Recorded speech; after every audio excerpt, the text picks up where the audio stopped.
So this is the second session in our course. If you haven't joined before, you're going to be in for a treat, but you've also got a bit of a challenge in keeping up because last session we covered a whole lot of information. Those of you who were here will be able to attest to that. We moved through it quite quickly. Now tonight's session is another kind of very solid content heavy session where we're going to cram a lot in, but hopefully not too much that you're overwhelmed. And at any rate, you'll have a chance to revisit the recording and handouts later on. Now, thanks for being here. I hope you've had a good Tuesday and you're reasonably settled now. I hope Halloween's gone well for you. We've got the spooky background to get in the mood here. And I hope you've managed to carve out some time for yourself. And I appreciate how hard that is to do logistically, particularly if you've got young kids or kids with additional needs and a whole lot of other busy stuff going on in your life. So that's a really good sign for your ability to manage these tantrums in the long term, actually. The parents who invest time in adopting a new approach and trying to do something different usually do have better outcomes. So well done already just for being here. So let's move on to tonight's content. I hope I'm coming through loud and clear. Remember to use the chat box to interact with each other, and we'll have a few points where I'm going to be interacting with you tonight. And also just a reminder that, or to note that we had some technical issues last time. We've changed a few things and done some testing since then that we think will have solved all our problems. But that's probably wishful thinking with technology, isn't it? So we hope it's, that's probably wishful thinking with technology, isn't it? So we hope it's going to be much smoother. We hope I won't be dropping out again, and we hope the audio quality will be better. Just a note, if you're on a tablet or phone, there is some limited functionality, particularly on iPhones, which just means that you probably aren't seeing me live if you're on an iPhone. Everything else should work, fingers crossed, and just let us know as we're going along if there's any dramas with that. I'll be on and off the screen throughout the session. That doesn't necessarily mean there's anything wrong. It's just I'll control whether I appear or not for the sake of bandwidth and so you can see what's going on. So tonight, tonight we're going to be talking about looking at your child's environment, right? Which is really the first step. We introduced you to this last time in our functional assessment approach. You need to understand the whole context of the tantrum. That's really kind of the power in being specific about what's going on with the tantrum and trying to then change it. So it's a really important session. I'm not going to dilly-dally too much, but I do want to do a couple of acknowledgements first. One is to the Victorian government who have generously provided funding to support this project, which is why these sessions are free to you and people in Victoria and all over the place. And I'd also like to acknowledge the traditional owners of the land where we're meeting tonight. Of course, we're kind of meeting in cyberspace, but we do exist in the real world as well. And here in Melbourne, where I exist, the traditional owners are the Wurundjeri people of the Kulin Nation, and I'd like to pay my respects to their elders past and present and acknowledge any Aboriginal or Torres Strait Islander people we may have joining us tonight. Now, of course, as we are talking about sensitive issues tonight, all I'm going to be doing is giving you some general information that I hope will be helpful to you. It's not a substitute for your own individual advice or support. If you're really concerned, do by all means go talk to your GP, psychologist, pediatrician, get some individualized support because that will be really important. And if you're concerned, like you're feeling a bit upset about what you're faced with, or anything we talk about tonight touches on a nerve for you, we have some ideas there on the screen which we went through last time that you can reach out to for some extra support, which would be really useful. They're all free services. Now, just to remind you what's going on with this course, it's a 7-session course where we're moving through systematically. We've tried to include a lot of the really important content up front in case people drop off throughout and they can't make it to later sessions for whatever reason. And this is kind of what it looks like. How about I turn myself off for a second? I'll keep talking. But now while that's bigger on your screen, you can see that session 1 we've already done, which was all about just kind of like an introduction to tantrums. Now we've moved on to a second level where we'll cover a whole lot of content. Tonight is session number 2, which is going to be looking at your child's environment. And then we'll have 2 more sessions in this level, and then we'll move on to finishing up with the 3rd level, which has another 3 sessions. It's quite a tight program. Like I mentioned last time, we've had to be quite pragmatic about how we squeeze this in. And of course, we'll be asking for your feedback at the end of the session. We got lots of great feedback last time, and that's really important to us. Just to recap a little bit from last time, I've just pulled out what I thought were 3 of the most important points that you might be able to make use of, maybe have been making use of over the last week, I don't know. These are 3 of the practical tips that I've chosen. I've just kind of dissected our poor boy there and copied 3 of them across onto this slide. So see if this rings a bell for you. One of the things we talked about was writing a list of situations where tantrums happen. So that's all about understanding the context, right? Then we talked about replacement behaviors, which is, once you know the purpose, you can try and direct the child towards doing something else instead. So rather than saying stop or don't, it tends to be more effective if we can say do this instead and direct them towards it. And the 3rd idea was maybe set yourself a challenge of catching your child being good. So tantrums tend to take over the kind of conversations we're having with our children when we have a lot of them. We want to try and tip that balance as much as we can towards also talking about the good stuff that they're doing. Sometimes you have to work quite hard for this if you've got a lot of difficult behavior, and really just pick out even small things like thanks for sitting quietly, or thanks for smiling at me, or anything really that's a little bit positive. Now, if you've been using any of these, I'd be interested to hear about it in chat. Your reflections would be really interesting to us. So feel free to pop that in the chat box if you'd like to. And by the way, I forgot to mention, Kim, our facilitator, is also with us tonight, and she'll be talking to you in the chat box from time to time, if you're wondering who Kim is. All right, now, today's webinar is really kind of, we're going to get a bit psychological here. I'm going to be teaching you a few ideas about tantrums. And the idea is we want to kind of get inside the mind of a child so that we can understand why the tantrums are happening. So we'll walk away with a theory of why tantrums happen that is then going to kind of empower us to hopefully intervene and change those tantrums. In a way, we want to get in before the tantrums actually happen. So we want to get inside the child's mind. So a bit of child psychology to start off with, which hopefully you'll find useful. Don't worry, it's not going to be too technical. I'm trying to keep it really applied. Here's our little plan for the session that I like to go through. So first of all, we're going to talk about things that affect behavior, things that you want to know about if you're going to understand your child's behavior. Then we're going to go over purposes of behavior. You'll remember this from last time, particularly one of the slides, but I'm going to go into a bit more detail, and we'll actually do an activity to help you understand that.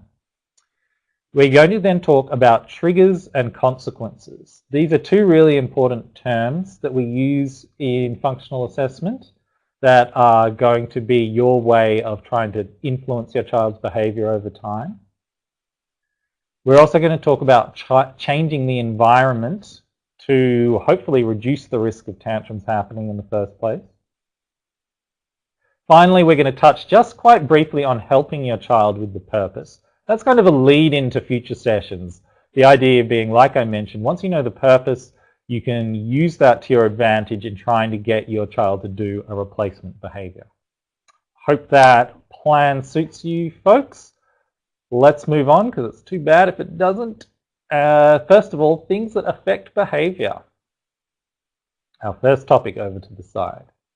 2 main things that I want to talk about with things that affect behavior. This is, you will have heard of these things before, so it might be, I suspect, it might be a recap for you. If it's brand new information, that's okay. It's not going to be super confronting. The first one we're going to talk about is genes. And then we're going to talk about the environment. 2 key things in your child's tantruming behavior. So let's start with genes. You might have heard of these before. I suspect they've kind of entered our common language, even though it's quite technical once you get into it. I'm no expert on genes. I just know enough to be able to say that genes are kind of the building blocks, or the code that is written into a person's cells that basically tell that person how to develop. So as your child is growing, it's genes that tell them kind of how to grow into one person rather than the other. It's a pretty rough explanation, and some of you might have better ones at your fingertips, but we don't need to worry too much. Some important points about genes is that they're fixed from conception onwards. So whatever your child's genes are, you can't do anything about it now. You're stuck with those genes. And so there are some influences on your child's behavior that you can't change, that are fixed because they're part of your child's genes. Part of their temperament, perhaps, is another way to think of it. Then we also wanted to talk about the environment, right? Now, we don't really mean the environment in terms of the natural environment necessarily. We mean, when psychologists talk about environment, we mean a bit broader than that. We mean kind of the whole, everything surrounding your child. So that would include things like trees and rocks and walls and bricks and roads, but it also includes things like people, why don't I just bring that up on the screen? So things like physical surroundings, people around them, family members, but also we can include their kind of internal experience as part of this as well. So that's things like whether they're tired, or hungry, thirsty, overwhelmed. So that will also play a role in their behavior, and including in whether they have a tantrum or not. An add-on to this, another layer, is all of this is kind of adding up over time. So your child's not just influenced by their current environment, they're also influenced by what's happened in similar environments in the past, because they have memory and they can learn about the environment as they go along. Okay, now why are we talking about this? The reason is we're going to put these things together to inform our theory of why tantrums happen. Okay? Before we do that, we're going to have a bit of fun interacting. Let me turn my video back on here. I've got a question that I want you to think about and type your answers into chat, okay? And it's not really any right or wrong answers. The idea is I want to get you thinking about what things are like for a child. And the question is this, when it loads: what's different about the world from a child's point of view? Okay, so have a think about that. We're all adults here, most of us, I assume. Maybe there's some clever teenagers or kids who have managed to log on or might be watching along with you. What I want you to do is try and put yourselves in the shoes of a child and think, right, if I'm a child walking around in this world, in this environment, what's different about it through a child's eyes or through a child's experience compared to an adult? I can see lots of people commenting already. Keep your answers coming. I'm just going to turn myself off my video off as I'm reading some of these. Pip, you had a great comment. Kids don't have as much control. That's certainly true. Melissa, also similar, mentioned independence as well. Sarah, you mentioned that life is relatively easy. You have things done for you more than an adult would. Sky, no filters. That can be true, can't it? Everything is new, Laura, so there's kind of this novelty to things as you're going around. Agata, I hope I'm saying your name right. A child might not understand things because they are new. What a good point. So there's the idea that you're not as experienced, you don't understand things as well, possibly, if you're a child. Need assistance. Good point, Rachel. Can't control as much. Everyone tells you what to do, Jen. Interesting.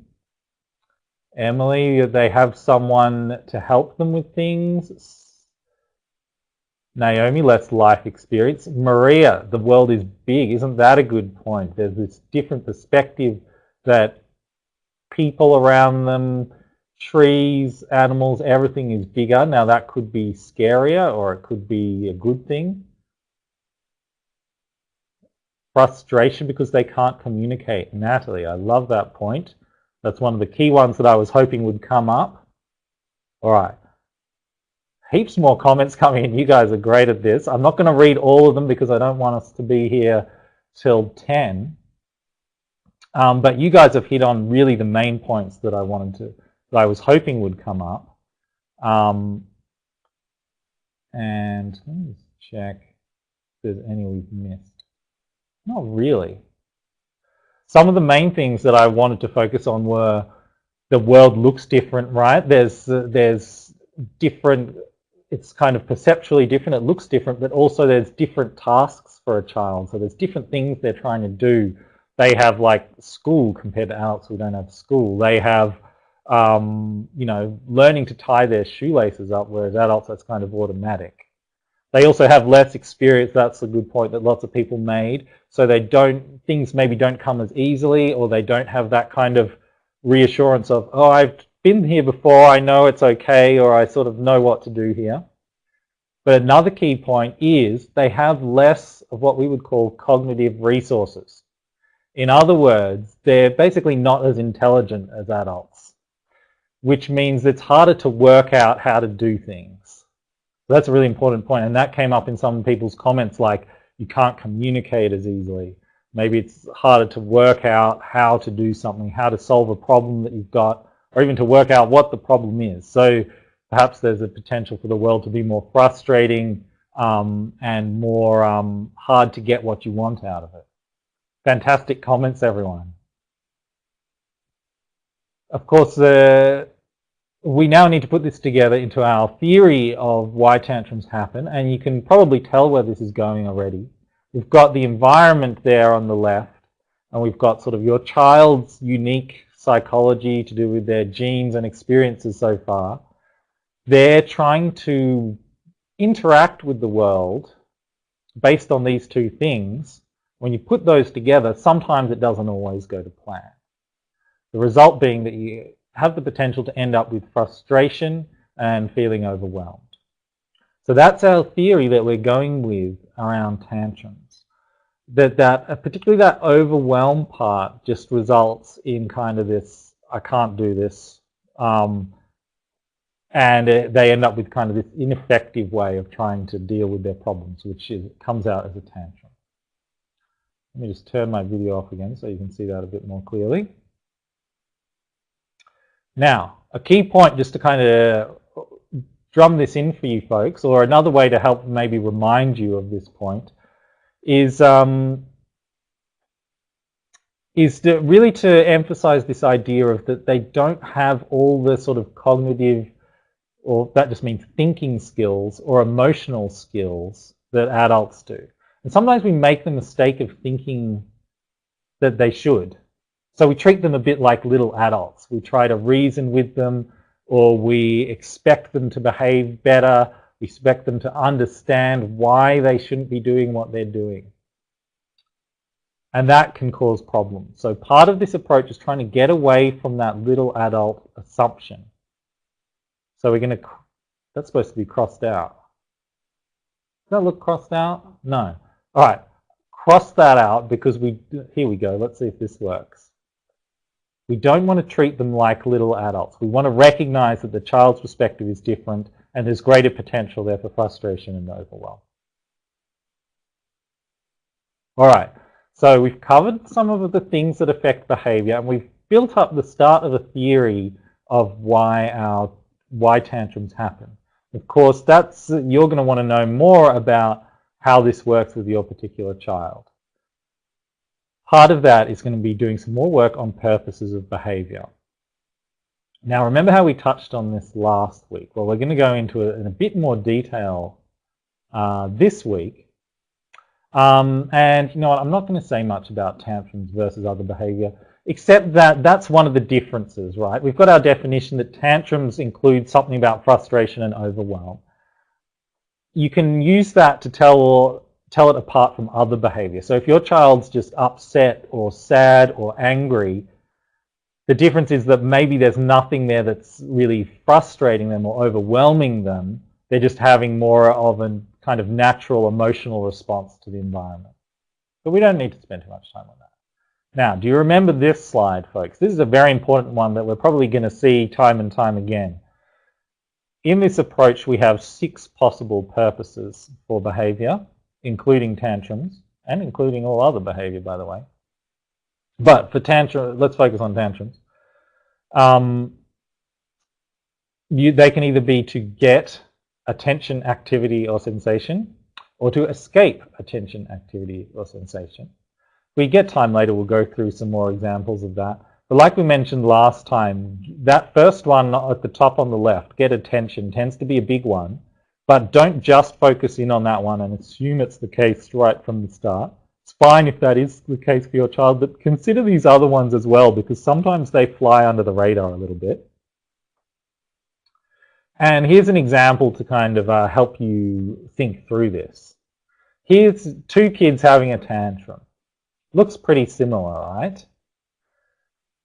But it might be that there are quite different purposes underneath. So we've got the blue purpose on one side and orange purpose on the other side. And you can't always tell, just from looking at the child having the tantrum, what the purpose is. Similarly, we might have 2 quite different looking tantrums. On the left, we've got a girl going stiff and yelling or screaming or crying. On the right, we've got a boy kind of grimacing and snapping his pencil, getting angry. Now, these might both be tantrums with the same purpose. Maybe the purpose is to escape an activity, or maybe the purpose is to get attention, or maybe the purpose is to avoid a particular sensation. They're having quite different behaviors in this context, but it might be the same purpose. Now, why am I telling you this? What's the significance of this? Well, you can only really understand the tantrum properly when we look at it in context. Everything that's going on around it. So I don't want you guys to focus in too much on the specifics of exactly what's going on in the tantrum at the time. We want to broaden our attention and think about, all right, what was happening before it, what was happening after it, who was around, all those kind of things. So, to this end, we're going to have a bit of fun now. I'm going to try and play a video for you. Now, there won't be any video playing just yet. I'm just going to set the scene for you. I've got a couple of videos. We might do, I think we'll have time for both of them. They're actually borrowed from the Super Nanny. I don't know if you remember that show. It's quite good fun and quite relatable for many of us. But all I've done is cut some very short clips from there of kids having tantrums. What I want you to do is pay attention, watch kind of what's going on in the clip, and see if you can have a guess at what the purpose might be. I'll put a poll on the screen afterwards and we can all vote and see what people think. So, fingers crossed, I'm going to try and play these videos now. There might be a pause for a bit while I'm not talking. Don't panic, just stick with us if that happens. And we'll be back with you very shortly at any rate. So here's the first video, should play in a moment.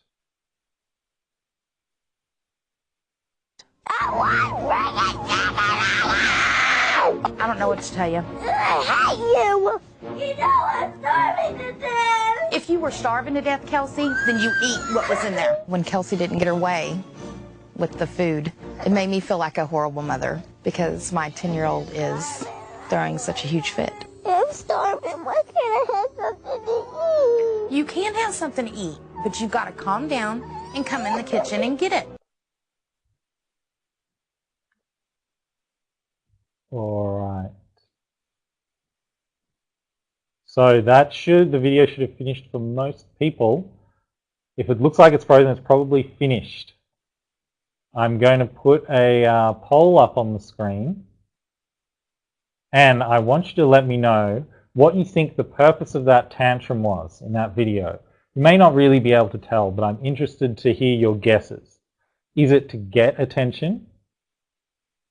Some people didn't manage to get the video playing. I'm sorry about that. It doesn't always work perfectly. It does depend on your bandwidth as well. Basically, there was a girl lying on bed screaming and yelling and kicking her feet saying, "I want chicken nuggets," and the mum came in and explained, "You've got some dinner to eat. You should come down and eat your dinner." And that's where it ended, basically. The girl did not do that. So we've got lots of votes coming in already. I'll just give you another minute. We won't spend too long on this because I do want to keep moving. Basically, it looks like we're neck and neck, and between get attention and get sensation.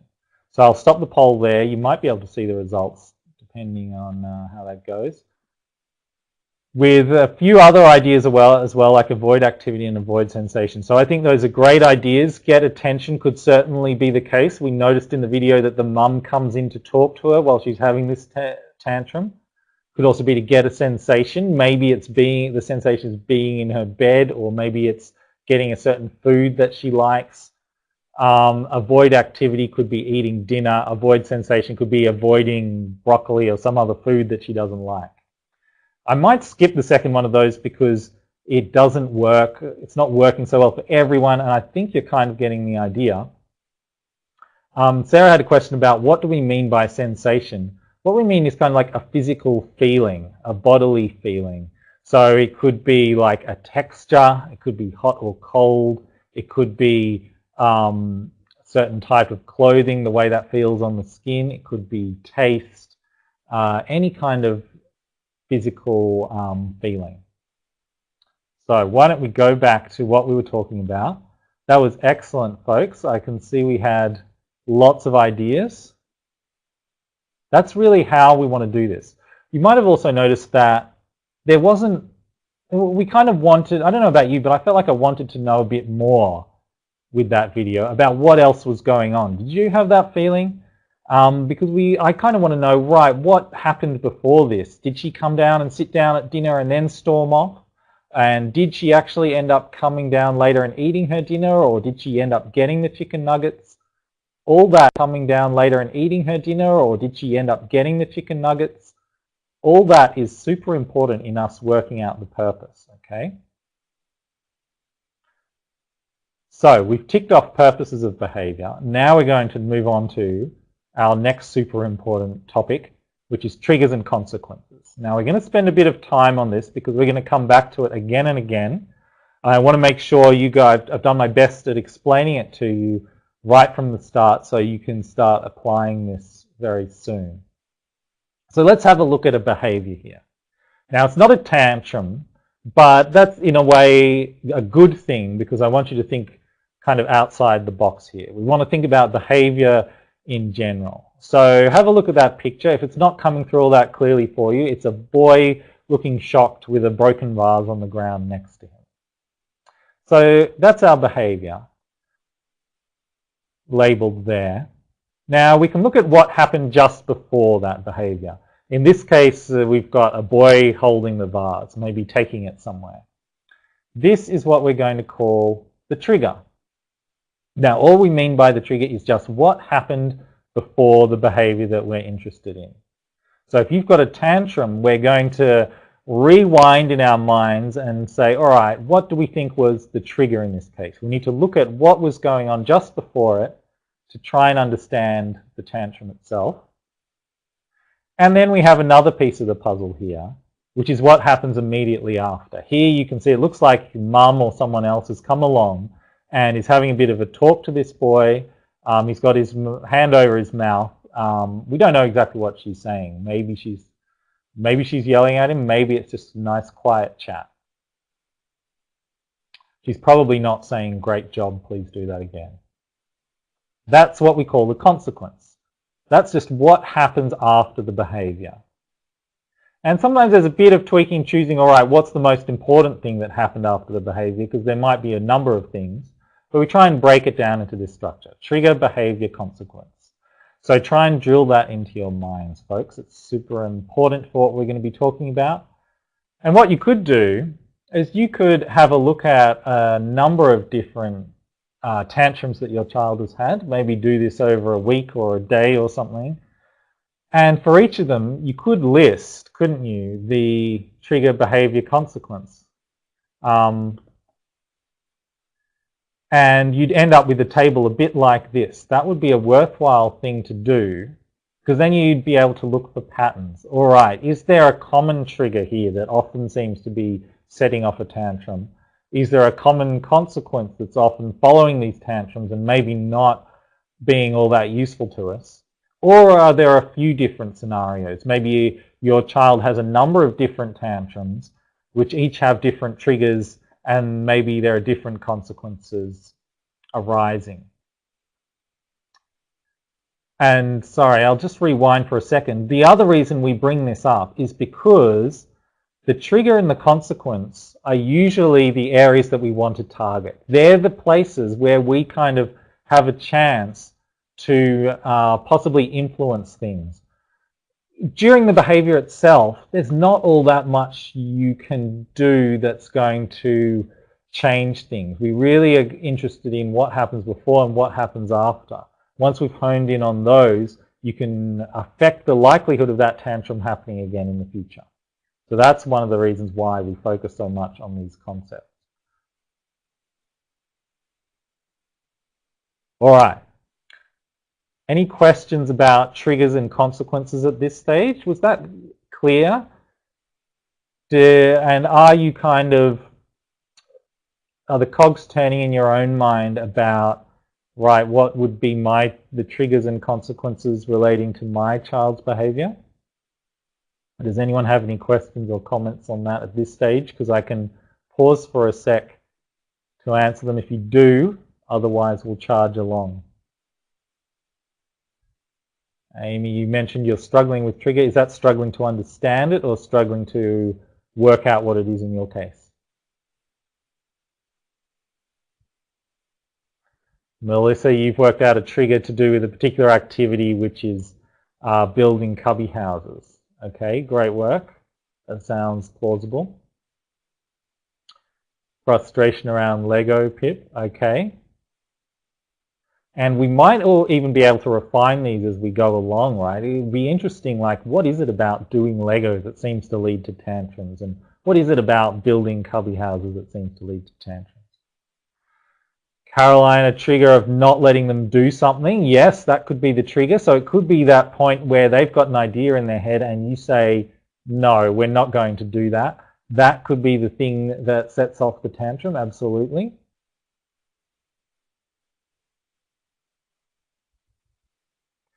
Natalie, you've got a question about consequences and changing them. So you're a little bit ahead of me, which is great. How long would you wait to deliver a particular consequence? The shorter answer is as soon as possible. It's not going to be effective if we're waiting more than a few minutes to follow through with the consequence. But we'll cover that later, so don't worry if you didn't follow that, folks. Change in environment could be a trigger. Good point, Andrew.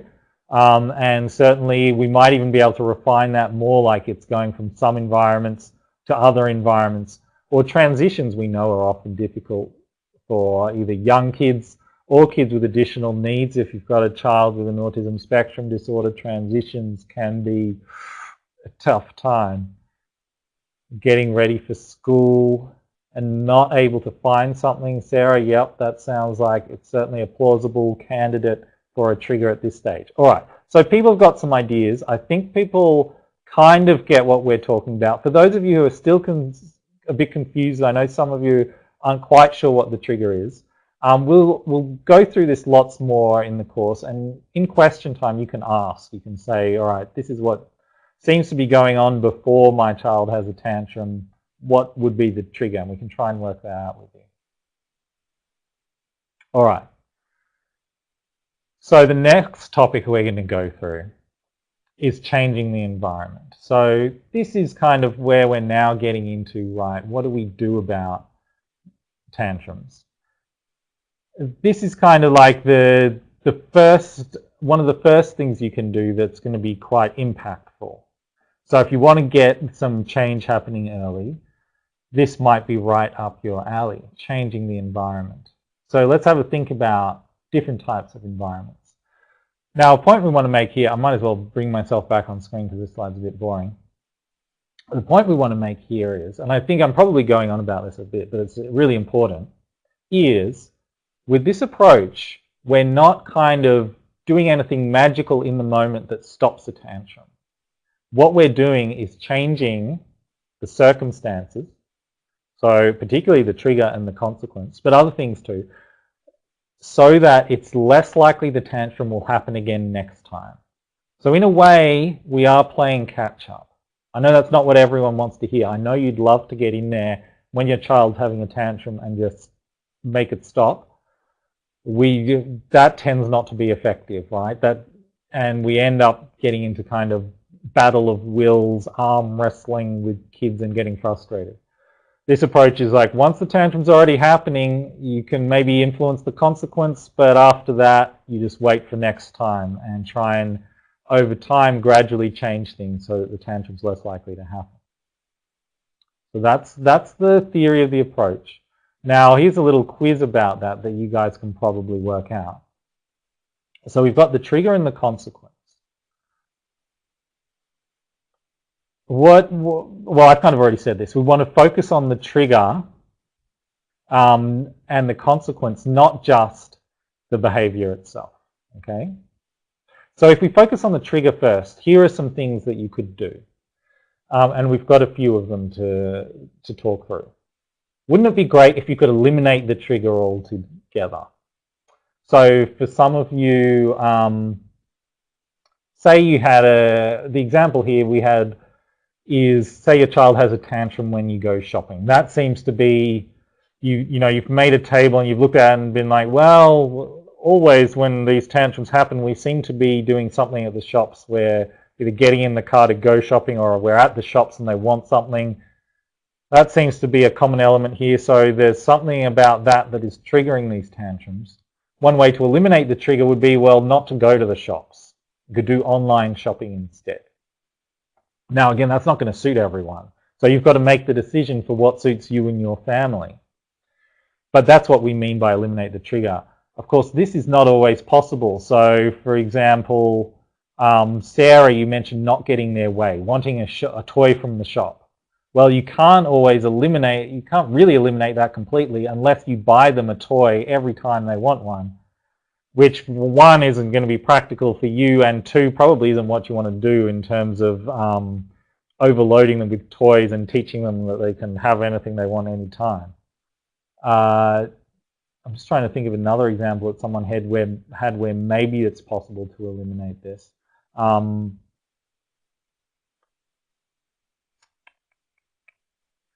Saying no, again, you're not going to be able to eliminate that trigger very much, are you? Again, so it's often quite hard to eliminate the trigger, but if you can, that can be very effective in stopping tantrums. And maybe you want to do that for a little bit before you gradually reintroduce the thing that seemed to be triggering the tantrums and get your child used to it. Second option, maybe you can reduce the trigger. So, for example, suppose you look at the circumstances around your child's tantrums and you work out that, well, anytime you ask them to do something, they seem to have a tantrum. That giving instruction seems to set them off. You could try giving fewer instructions, leaving them to their own devices a bit more, or giving them maybe one instruction at a time. Maybe that is better than giving them too many so that they feel overwhelmed.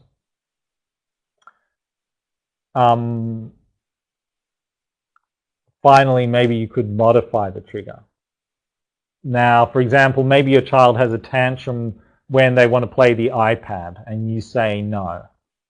A way of modifying the trigger would be putting the iPad out of sight so that they're not thinking about the iPad as much. It's not as much in the front of their mind, which again is going to lead to the behavior occurring less, hopefully, if we do this over time. So think about how that applies to your child's tantrums. Again, you may not know at this stage. We're just kind of starting out trying to work out what's going on. But you might be able to just have a guess in your own mind and feel free to share it. Are there any ways that you might be able to eliminate, reduce, or modify the trigger in your child's case? Feel free to share them. Now, another option we can do, I'll just go back a slide because that might be a bit confusing, is another way we can work with the trigger is to kind of get in a bit earlier.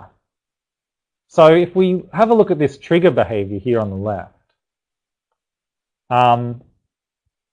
we might also think about, all right, well, what happened before that? Maybe there's something there that we can target. So now our trigger, see what I've done there? I've moved everything to the right. I'll do that again. Everything moves to the right. So our trigger now becomes our behavior. And then we've got a blank space here on the left where there needs to be a new trigger. And we can think about, right, what was going on there before this trigger that maybe we can target that. This can be really effective because what we're doing is targeting something earlier in what we call the behavior chain. In other words, maybe you can stop the thing that leads to the trigger so that you don't even have to worry about the trigger. In other words, the earlier you can intervene, the better usually.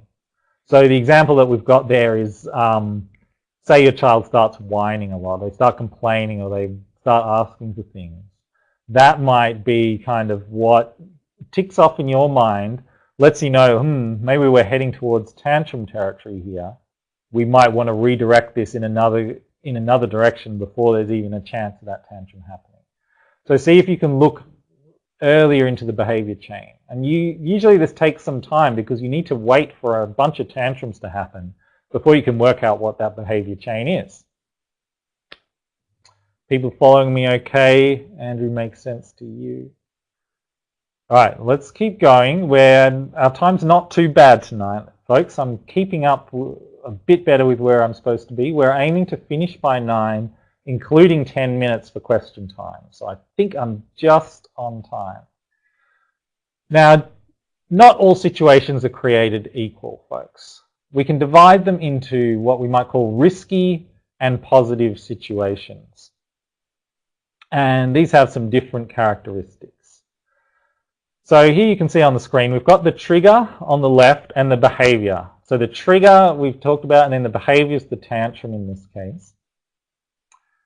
Risky, you can see on the top there, a risky situation just means that the tantrum is more likely.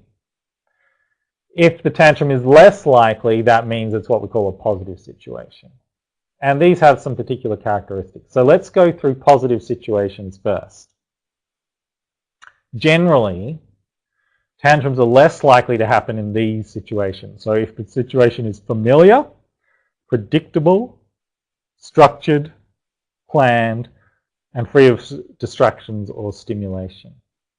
So familiar just means that they kind of know this situation, they've been there before, it's not all new and overwhelming. There's that word again. Predictable means that it's not unpredictable. Basically, it means that they can kind of tell what's going to happen next. They're not going to be shocked or alarmed or kind of overstimulated by what happens. Structured just means that there are kind of rules and procedures and routines in place that guide the child's behavior, which again is related to it being predictable. The opposite would be unstructured, where they the child could do anything and anything could happen and they don't really know. Planned just means you know what's going to happen in this situation. You've thought ahead about how you're going to do this and you've got kind of a little routine in your mind that you're expecting to follow. And free of distractions or stimulation just means kind of what it sounds like. There's not too much going on there that's going to overstimulate or confuse your child and get in the way of them being able to cope with that situation. So given that, here are some things you might want to think about changing to try and turn a less positive or risky situation into a positive one. First, you could think about the timing. So when you're doing the activity or the entering into that situation, this is particularly relevant if you think tiredness is part of it, which it often is for many kids. You could think about changing the physical environment. If you think that's part of what's going on in your tantrums, like you're building cubbies and there's stuff everywhere and There's the potential for sharing and versus not sharing coming into it, or maybe you're out and about and your child wants to climb things or run away. That physical environment might be important. The level of interest for your child is important. If you're going shopping for an hour and your child has nothing to do to distract them, they might become frustrated and have a tantrum. And level of difficulty, particularly relevant for us folks if you've got a child with additional needs or disability of some sort. They might find situations more difficult than typically developing children, and you'll need to pay attention to their particular skills. You might be able to engineer that situation a bit to make it less difficult for your particular child. Emily, you've got an issue with losing audio. I hope that's not affecting too many people. Sometimes it drops in or out a little bit depending on internet connection. Now we're just going to talk about consequences a little bit. This is really just an introduction to our work on consequences. We have a whole session on this, I think session number 4, which is going to be really important. So 2 types of consequences that we want to focus on, positive and negative ones. Now you can probably guess what these are, and we introduced you to this idea last time. But basically positive ones are something that your child is likely to want. Negative ones are ones that they either won't want or they won't care about. Now here's a pop quiz for you all. See if you can answer this for me. If we think first about positive consequences. If your child has a tantrum and there's a positive consequence, do you think that's likely to make the tantrum, do you think that's going to make the tantrum more likely to happen again in the future or less likely? Any comments on that? A positive consequence. Does that make a tantrum more likely or less likely next time? More likely, more likely, more likely, more likely. Lots of votes for more likely, maybe 1 or 2 for less likely. The answer is more likely, generally. So if your child has a tantrum and it gets a positive consequence, that's what we might call reinforcing. It means that that tantrum has kind of worked in a way or has gotten a positive result for your child. It's going to increase the chances of it happening again next time. The opposite is true for negative consequences. So if it doesn't result in a positive consequence, it's less likely that the tantrum will happen again next time. So you can probably guess where I'm going with this. We want to avoid providing positive consequences for tantrums. And in fact, we want to provide positive consequences for our replacement behaviors. Remember that? We want to reserve our positive consequences just for the replacement behaviors. Again, I'll be telling you more about how to do that in future sessions. I'll make this bigger so you can see it. Here are some ideas for positive consequences that we would use for replacement behavior. So you also want to make sure you're not using these for tantrums. So you want to avoid these as much as possible for tantrums. Classic one, if your child's getting a lot of attention for tantrums, you probably have to give them a bit, but you don't want to give them too much attention for tantrums, or it could in fact be reinforcing those tantrums and making them more likely to happen next time. Again, we'll go through the details of how you can adjust these consequences again in detail in session 4. So some examples of negative or lack of consequence to make the tantrum less likely would be things like removing a reward, such as an activity or thing that they want. You could use timeout. Again, don't worry about that now, and you probably want to wait for our session where we go into timeout before trying that, where I'll tell you exactly how to do it. Or ignoring is another good option. Kim H, you already mentioned that, just ignore it is a good negative consequence. So basically we want to make sure that the tantrum doesn't work. It's not serving a purpose anymore. What we do want to do is help your child with the purpose so that we're getting past this frustration and overwhelm that we mentioned at the start. So remember this slide, we talked last time about whether the purpose is acceptable. If the answer is yes, I'm just going to do this for a moment. If the answer is yes, then we have a great opportunity there where we can help your child to find a more acceptable way of achieving that purpose. If the answer is no, so the purpose of the tantrum is to get out of going to school or daycare or to get a toy that they want at the shops when it's not appropriate, we just want to guide them to a behavior that's generally more acceptable. Again, we'll have more info on how to do that in future sessions, but either way, you want to teach them to do something else instead. So through this approach, what you're going to do is you're going to end up with an understanding of the purpose. Again, it'll just be an idea at the early stages. And then you're going to tailor your responses according to that. So it'll be one of these 6.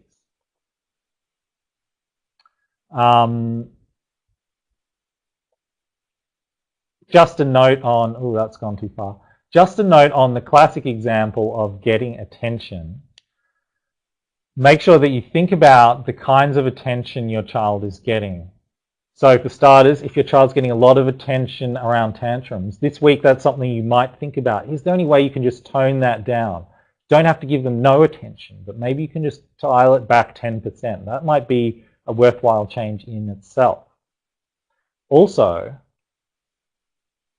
I think getting your attention is one of those purposes that we would say is an acceptable purpose. I don't think there's too many people that would say, no, my child doesn't need my attention, that's not appropriate.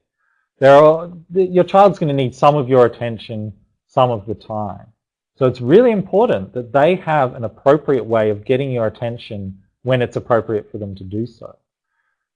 That's worth thinking about too. Does your child do you think they get enough of your attention in positive ways? And do they have a way of kind of asking for it other than having a tantrum? If not, that might be something that you can start doing now that will reduce the need for the tantrum. And that can be one that sort of stands out. You might be able to tell, or you might ask a partner or a family member or a friend or someone to give you some comments on that around how much attention your child gets for doing the right thing. And if it's lacking, think about ways you can build that in. Again, that's demanding on your time. There's no way around that. A lot of this does take time and place demands on you as a parent. So let's move on from that. We've now covered everything we needed to in this session, where Kim has shared the link for the survey in the chat, and that will load automatically at the end of the session. But we're going to stick around if you want to for a few minutes now to have some question and answer time. So start typing in your questions if you would like to. Here's a recap of the 5 practical tips that you might want to be revisiting again this week. Again, we'll send around the recording and a handout with an exercise for you to think about. Here is, again, just a reference to those numbers. If you are concerned or upset about something that's mentioned in the session tonight, or you're just feeling overwhelmed and like you can't cope, you really should reach out for some support. And next session is going to be all about tracking and targeting behavior. That's going to be really useful. We did have some questions about tracking and targeting behavior. That's going to be really useful. We did have some questions about, can we give you any more guidance about how to track and target behavior? Well, guess what? You're in luck. We've got a whole session on it next time. There'll be other stuff. We'll be expanding on some of the stuff we've talked about in that session as well. And don't forget, you'll get recordings and handouts via your email, and you'll get the link to the next session via your email as well. So keep an eye on your email account for that. So I'm going to stick around for question time. What I'm going to do is just turn my video off while I'm reading some of these questions. And the first thing I'm going to do is just kind of comment on some of the questions I didn't get to last time, because we didn't get much time for questions. So there are a few of them. One that came up that was a very popular question and a few people asked it was, at what point should I be concerned by my child's tantrums? And that seemed to be leading towards, all right, my child's having a lot of tantrums. does that mean there's kind of a developmental concern here? Should I be worried that there's something more than just tantrums going on here?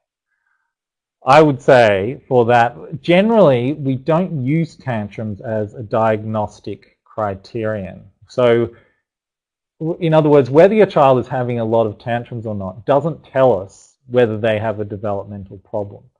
You would need to talk to someone about a whole lot of other stuff as well, to do with your child and their development.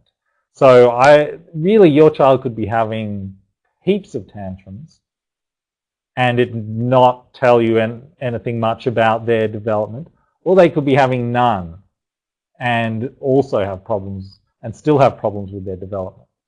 So my answer to that is don't read too much into it. However, if you are concerned about that your child might have a developmental issue, this course isn't going to answer that for you because, like I said, I can only give you general information. I can't give you, information tailored to your particular child and their development of that nature.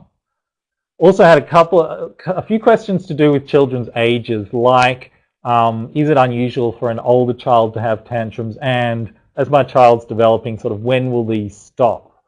The first question is quite easy to answer. They tend to, on average, tantrums tend to scale off after sort of 4 or 5 years old in most children. That's probably not that much use to you because you might have a child whose tantrums persist for longer. Again, they tend to persist for longer in children with additional needs. And either way, you've got a tantrum, a child who's having more tantrums than you'd like, so you're probably going to want to use this approach that we're talking about tonight.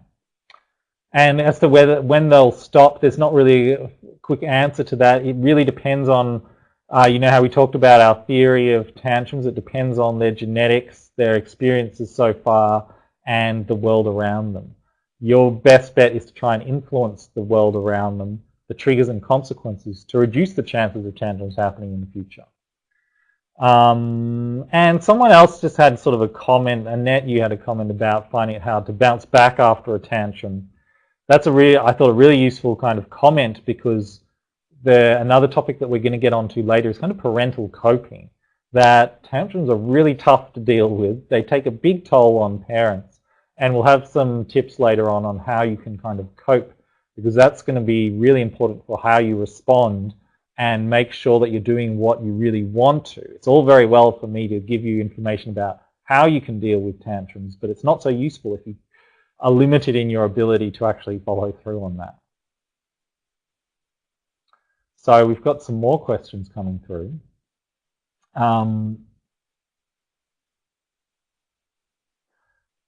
Emma, you had a question about should eliminating the trigger be used sparingly? And because you don't want your child to get into a situation where they're not doing a particular activity anymore. So that's where, yes, you're right. We don't want eliminating the trigger to lead to your child not doing something that they need to do. So a classic example is my child has a tantrum every time I try and take them to childcare. Eliminating the trigger would be not taking them to childcare. Well, that's probably not going to suit your life, and it's probably not ideal for your child either. So I would say no, eliminating the trigger there is probably not ideal. You're going to be looking at modifying or reducing the trigger. Kim, you had a question about distraction. Is it positive or negative? Particularly, I think you mean in terms of whether it fits into our positive or negative consequence discussion. I would say it's kind of neither.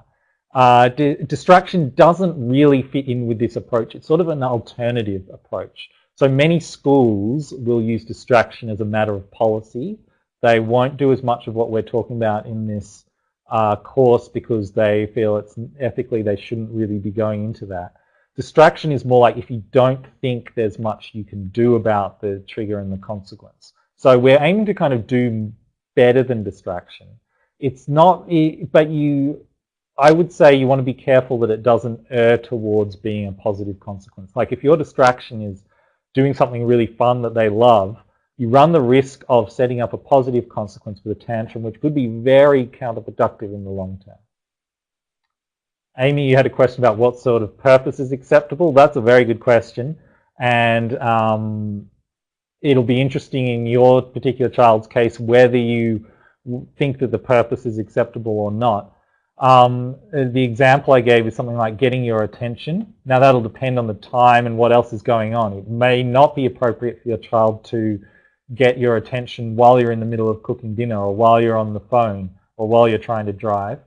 But it probably is appropriate for your child generally to want to get your attention in a lot of situations. And you want to, and that underlying desire for your attention, we would say, all right, we accept that. We need to teach them better ways of getting it.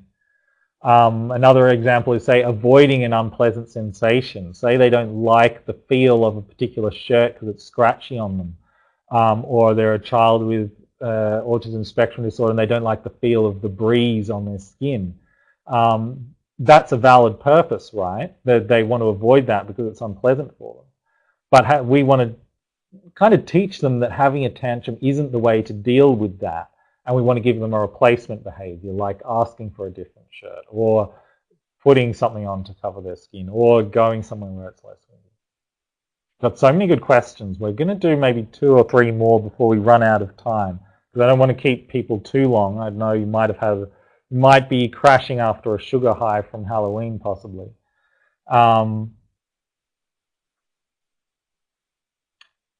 Sarah, you had a question about how you delegate between multiple children when they're all wanting attention, resulting in different types of tantrums. Like I said last time, multiple children always complicates things. And you've just got your work cut out for you. I don't really have a shortcut there. And that you need to work through this process for each child and each sort of a tantrum. And while you're doing that, factor in the other children as part of your thinking about triggers, consequences, and remember last session how we went through kind of the environment, who's there, when it is, what else is going on, and what they're doing soon after. So if they have a tantrum and soon after they're getting more attention or they're not having to share, then that's all very relevant to our considerations at this stage. Your questions are going to be really important when we get to future sessions on the right. What do we do to change the consequences? Because we're going to have to be a bit creative about how you do that when multiple kids are involved. Melissa, you've got a really good question about you remove a toy or activity with your 7-year-old after a tantrum, but it makes it worse. I'm glad you brought that up. There's 2 things to say about that. One is, it's probably okay. It's not necessarily a bad thing if the behavior of the tantrum gets worse.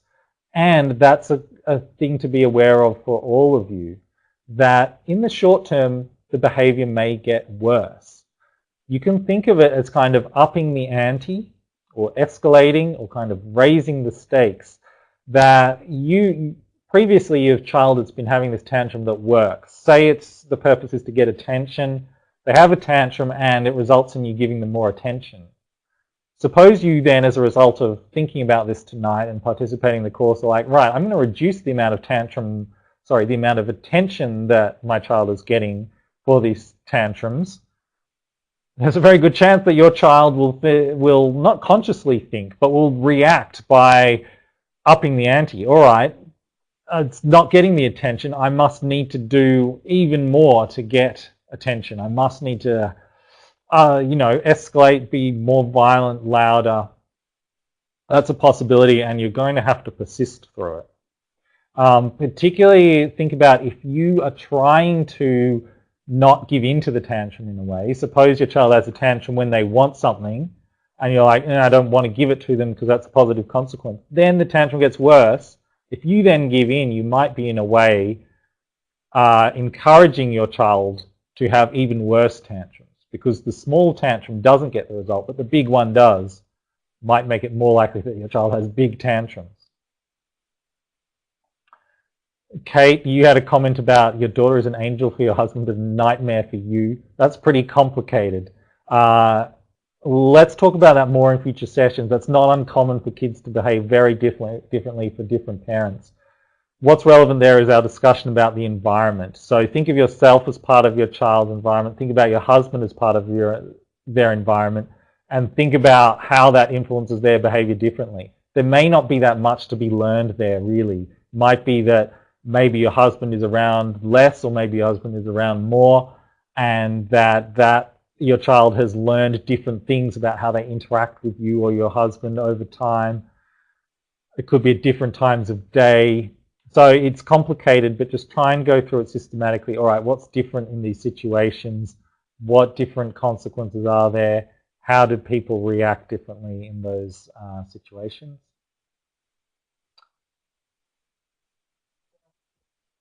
And we just had some questions about, before we wrap up, about how you can get slides or access to stuff later. We'll send around a recording and a handout. I hope people got those last time. So the idea is that you'll keep an eye on your email. You'll get a link to the recording so you can watch through the slides with me talking at the same time. Or in the handout, it'll have all or most of the slides, certainly the ones that you need to refer to. That'll be sort of in a document. So you can get that through your email. If you didn't get that last time, let me know at the start of the next session and we'll see if we can work out something for that. But it should come through. All right, folks, the 5 practical tips again. I'll bring those back up on screen, but you can always revisit those later. And remember, we're going to be building beyond those. They're a great place to start. After next session, we're going to be adding a lot more on, but also at this stage, do some thinking in the background. Don't just use the practical tips. I also want you to do some homework, if you can, please. Thinking through the types of situations where your child has tantrums and looking at those triggers and consequences. All right, next time there's going to be much more of this: triggers, consequences, triggers, consequences.